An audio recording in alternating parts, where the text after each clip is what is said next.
Hey everyone, this video is going to be a bit lazier compared to my other scripted content, mostly because I just want this experience to be over with, but I still want to get content out of it. A little over 2 weeks ago, on the 28th of September, I tweeted in reference to my computer not working and struggling trying to fix it. After that, I stopped tweeting about it. Now, one might assume that the reason I stopped talking about it was that I fixed the problem, but unfortunately what followed was me spending 2 weeks without a computer. This is the story of how a seemingly innocuous attempt to fix a small problem led to... hell, it led to hell. A little over 2 weeks ago, I was using my computer as I would any other day. Important to the story is that I have a laptop, and I do make use of the laptop's inherent laptopiness by using it around the house. The reason this is important is that I can't always have my mouse connected, so I have to make use of the trackpad. On this particular day, I was literally in the middle of using it when it just decided, I'ma head out, and it up and stopped while I was using it. Okay. Now, this isn't a problem I haven't dealt with before. Kinda. My keyboard has been known to stop working from time to time, usually after a Windows update, and when that happens, I just have to go to my device manager and manually update the driver back to what it already was. Why this happens to the keyboard that comes built into the laptop, I don't know. Now, the same issue has also come up in the past with my trackpad pretty recently. The solution with manually updating the drivers also didn't work for that, but I eventually found a solution: uninstalling the device and restarting the computer. The trackpad reinstalled itself, everything worked, all was well. Now, in this particular case, that solution didn't work. The trackpad never reinstalled itself. So I tried installing multiple drivers I found online, tried using some program meant to detect uninstalled devices on the laptop I use. Nothing was working. I could not get my trackpad working. Like I said before, I use my laptop around the house, and I'm not forcing myself to use keyboard shortcuts for literally everything, so I needed a solution. Then I had an idea. My computer, like any Windows device probably, automatically makes restore points every now and then, and I hadn't installed anything recently, so why not restore my computer back to when my trackpad was working? So I did.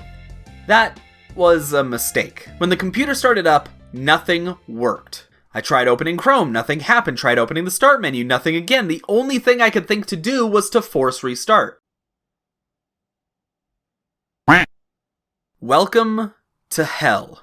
I should note that all of the footage of my computer was recorded later, so the footage you see is not all my first experience seeing everything. So my computer is now blue screening whenever I try to start it. It resets itself and blue screens again. After trying and failing to start a couple times, it brought me to this, the Windows recovery environment. The really funny thing about this is that my mouse was working in the recovery environment, so that's a thing. From here, my first instinct was to try the manual startup repair, and no. The laptop rebooted itself again and teased starting the automatic repair again, but unlike before, it didn't do anything. It was stuck like this indefinitely, and I have no idea why. No matter how many times I let it reset, it won't take me back to the recovery environment, and I don't understand why. I have to reset it manually. I cannot stress enough how frustrating it was to learn that the solution was so simple. But now I know how to get back here, so I can just try solutions. The first solution that was worth trying was to use a restore point to restore the computer back to, my keyboard isn't working.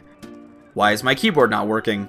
My mouse is working, why is my keyboard not working? So here's the deal. In order to do anything in the recovery environment, I need to enter my password. But I can't enter my password because my keyboard isn't working. Remember before how I said my keyboard driver was finicky and sometimes stopped working until I updated it? But I can't update it because that requires me to go into the device manager, which requires me to get into Windows, which I can't do. Welcome to hell! So I asked my roommate if I could borrow his keyboard. Thankfully, he had a spare because he always keeps his old computer parts. I plug it in and it lights up and we're good. It's working. I can do stuff now. So where were we? Right, I was gonna do a system restore and return the system to where it was before this mess. Literally just undoing the mistake and error.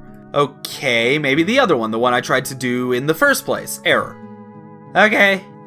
Maybe try booting into safe mode. Maybe there's some unnecessary startup feature that's crashing the system, and nope. So, startup repair doesn't work, system restore doesn't work, and booting into safe mode doesn't work. Welcome to hell. Okay, so the only thing left to do is to try the command prompt. I found a few commands online, some of which I have actually done on previous computers, and the first one I tried was this funky looking one right here. The DISM restore health what's it. And look at that, it didn't do anything, and I don't even know what that is supposed to mean. Cool. Let's try the SFC scan now. And it couldn't do it for some reason. That's fine, let's just do a check disk. From my limited understanding, the check disk command is a very powerful command that basically looks through the the whole system for errors and fixes them. When I did this, I set it going and went to bed because at this point it had been about 5 hours of looking for solutions and trying things, and I was ready for bed. And for some reason it stopped going after like 1 hour, and it would only continue after I pressed enter, so it wasn't actually going overnight when I was asleep, so I still had to wait for it. And I didn't film the result because I didn't want to wait for another 6 hours just to see the same thing I saw the first 2 times I tried it. Yes, 2 times. I tried it twice because I was afraid that I might have accidentally run the command of the default X drive instead of the C drive where my Windows was located, and guess what? It didn't do anything. And then I tried this other DISM command and I don't even remember what it was supposed to do, but it didn't work. Welcome to hell. Okay, let's try uninstalling Windows updates. Why not? It's an option. And at this point, I'm just trying anything that isn't resetting the whole system because I didn't want to lose all of my installed programs and stuff.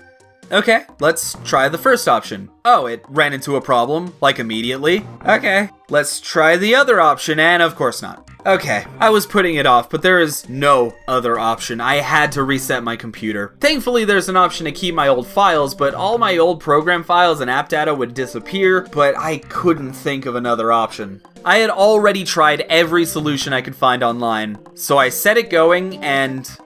Wait, what are you doing? Stop that. No, don't undo the changes. No, why? Literally the last line of defense, the last thing I could possibly try, nuking the whole system, resetting Windows, and it couldn't even do that. Welcome to hell.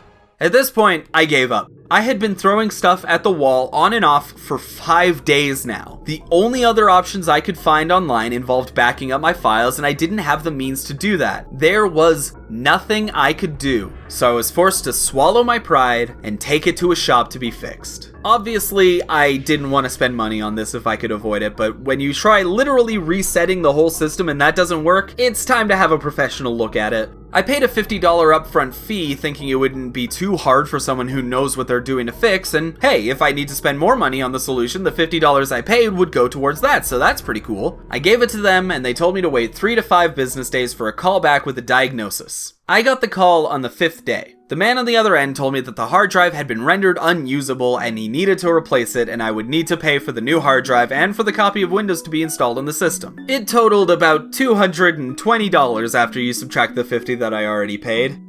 Okay. I had suspicions there might have been another way, but I didn't know what it was, and I wasn't gonna argue with a professional, and he said he was gonna install it for me for no extra charge, so that's pretty cool. He told me it would only take a day and that he would call back when it was ready. I get a call back the next day.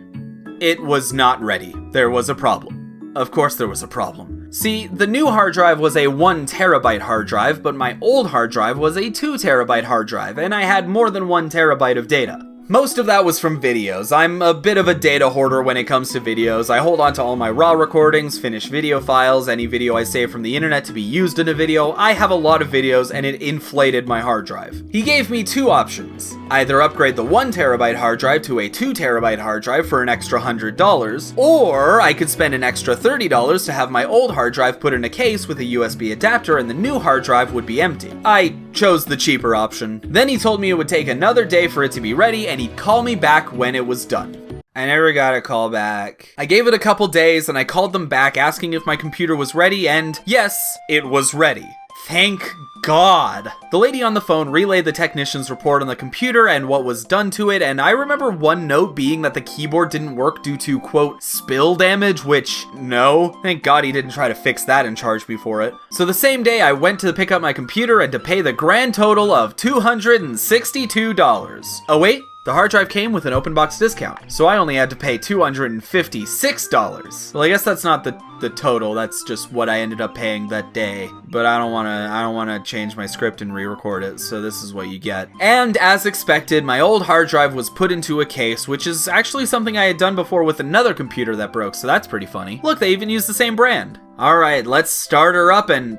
Oh my God, the technician misspelled my name. If only there was something you could reference to check the spelling of my name. But wow, that startup time is insane now. It's way faster than the old disk drive I had, and ugh.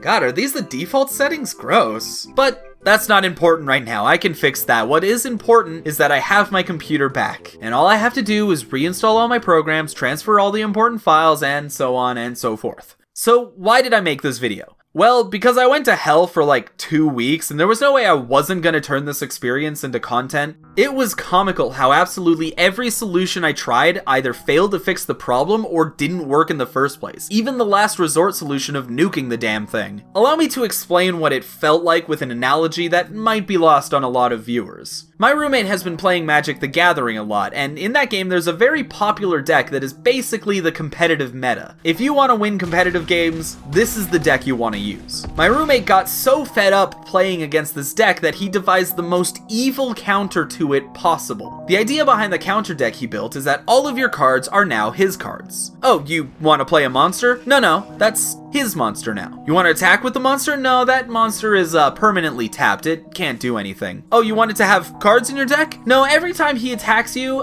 he's taking your cards from your deck. Your monsters are his now. Your cards are his now. The goal of this deck is not necessarily to win, it's to make sure that you don't have fun. That's what it felt like to try and fix my computer. Every action I took to try and fix it was met with failure. And I would like to remind you, all of this happened because I was trying to fix my trackpad, which is built into the computer. Welcome to hell.